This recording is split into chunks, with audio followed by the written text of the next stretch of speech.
हिमंत बिश्व शर्मा बादि सासे एथ' पावारफुल मन्थ्रिया बेबादि एथ' गाहाय लेभेलनि बिबुंथिफोरखौ जे होदों बियो बिराद लाजिनांथाव बाथ्रा। माने मबा फार्म थांनाय बल बिपिएफनि बला फार्म थांदों माबादों फैसाजोंसो हरबाय थादों। फैसायाथ' गभर्नमेन्टनि फैसाया जोंनिबो फैसा ना, भारतबर्षनि फैसाबा जोंनिबो फैसा, आसाम सरकारनि फैसाया जोंनिबो फैसा, बे ओनसोलनि फैसा, बे ओनसोलनि डेभेलपमेन्टनि फैसा।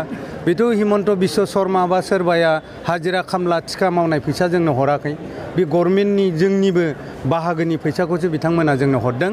गतिके बेबादि बाथ्रा बुंनाया बिराद दुखुनांथाव बाथ्रा। आरो बिपिएफआ मिउजियामाव थानायनि खोथा गैया। बिपिएफ हानजा नङाबा फैगौ आसामनि जिथु गभर्नमेन्ट दानो गोनां बे गभर्नमेन्टखौनो बिथांमोना दानो हानाय नङा। गभर्नमेन्टआ बिपिएफखौ लाना दानांगोन आरो बिपिएफनि गभर्नमेन्ट आसामावबो जागोन। जेबो प्रब्लेम गोलैया। हाग्रामा महिलारिया मोनसे एडमाइरेबल लिडार। हाग्रामा महिलाखौ सर्ब साधारन बर' रायजोआ मोजां मोनो, बिटिसि ओनसोलनि साधारन रायजो राजाफोरा मोजां मोनो। गतिके सोरबा लिडारा थाङोबा लिडारफोरा गाव गावनि जिथु इमेज बे इमेजखौ गाज्रि खालामना लानाय जागोन।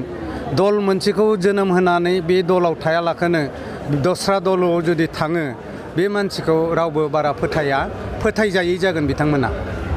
दालां जायैनि दायाथ' आंनि जानो हाया, बेखौ राजनिथि बानायनानै माने हमबाय थायो। दहाय आङो बिबुंथियावबो बुंदों। मानो होनबा सेंसन खालामनायालागैल' जोंनि दायित्व थायो। दालाङा सेंसन जायाबा आंखौ बुंनो हायोमोन। दालांखौ बिराद नारा नाथा जुजिनानै सेंसन होनाय जादों। दा थिखादारा मावनानै कमप्लिट खालामना होयिया आंनि दाय जानो हाया। थेवबो आङो थिखादारफोरखौबो बिराद प्रेसार होदों आरो थिखादार 7 थिखादार अलरेडि बे दालाङाव सालायदों। बेनि थाखाय दालाङा दाबो जाजोबाखै, देग्लाय मेसेङाव जागोन। बेयो दुखुनांथाव बाथ्रा आरो नंखाय बाथ्रा।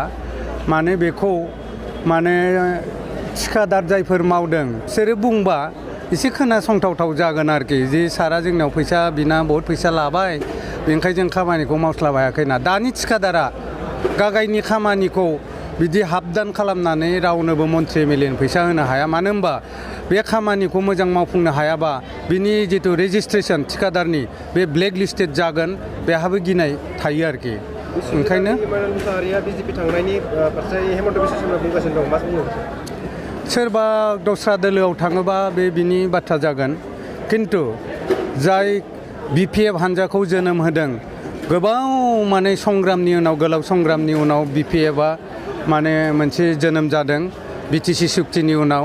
बे हानजाखौ गारनानै सोरबा जुदि थाङो, दिनै बिजेपि हानजाया जोंनि जिथु संग्राम एनडिएफबिनि बिएलटिनि आरो बर' रायजो राजानि जिउ गारनानै जिथु लाबोनाय बे फिथाइखौ बिजेपियासो जोंनो अननानै होनाय होननानै जेखौ बुंनो नागिरदों, आं बाव बिराद दुखु मोनदों, धिक्कार होदों।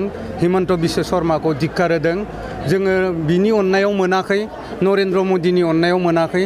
जोंनि जोहोलाव जोहोलावजोफोरनि जिउ गारनायनि बियो फिथाइ बिटिसि बिटिआरफोरा।